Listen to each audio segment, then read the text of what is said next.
நான் உங்க சுஜி. இன்னைக்கு சுஜிஸ் கிச்சன்ல என்ன ரெசிபின்னு பார்க்கலாமா? இன்னைக்கு ரொம்பவே யம்மியான ஒரு பிரேக்ஃபாஸ்ட் ரெசிபியோட வந்திருக்கேங்க. மார்னிங் டிஃபனுக்கு என்ன செய்யலாம்? அதே சமயம் ஹெல்த்தியா குடுக்கணுமேன்னு யோசிக்கிறவங்களுக்கு இந்த டிஃபன் ரொம்பவே ஆப்ட்டா இருக்குங்க.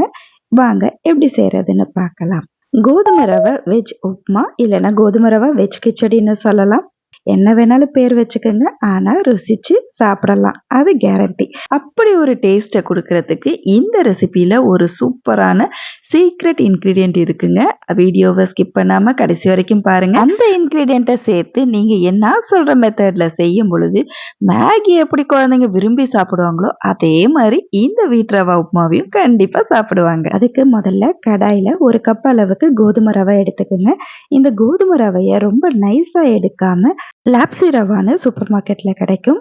இது ரொம்பவே பெரிய சைஸ்ல இருக்கும். இந்த கிரைன்ஸ் நல்ல ஃபைபர் அதிகமா இருக்கும். அப்படி பெரிய சைஸ் ரவாவா பார்த்து வாங்கிக்கோங்க. அதை ஒரே ஒரு டீஸ்பூன் நெய் விட்டுட்டு வறுத்து எடுத்துக்கோங்க. அதுக்கப்புறம் 1 டேபிள் ஸ்பூன் எண்ணெய் விட்டுட்டு கொஞ்சமா நெய் விட்டுட்டு கடாயில கடுகு, உளுத்தம்பருப்பு, கருவேப்பிலை, அப்புறம் கூடவே வெங்காயம் நீல வாக்கில் நறுக்குனது எல்லாம் சேர்த்து வதக்கிக்கோங்க. ஓரளவுக்கு வெங்காயம் வதங்கினா போதும். அதுக்கு பிறகு நம்ம கேரட்டு, பீன்ஸு, அப்புறம் பட்டாணி, உருளைக்கிழங்கு நறுக்கி எடுத்துருக்கேங்க. இதை சின்ன சின்னதாக பொடிசாக நறுக்கியிருக்கேன்.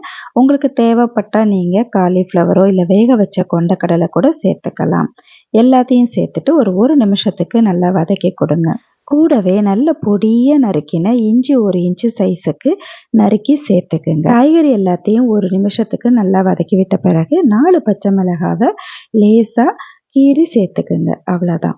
நம்மளுடைய கோதுமையை 1, 2 உடைச்ச கோதுமையா நம்ம எடுத்துருக்கிறதுனால 1 கப்பு கோதுமை ரவைக்கு 4 கப் அளவு தண்ணி வெந்நீரா எடுத்துக்கோங்க.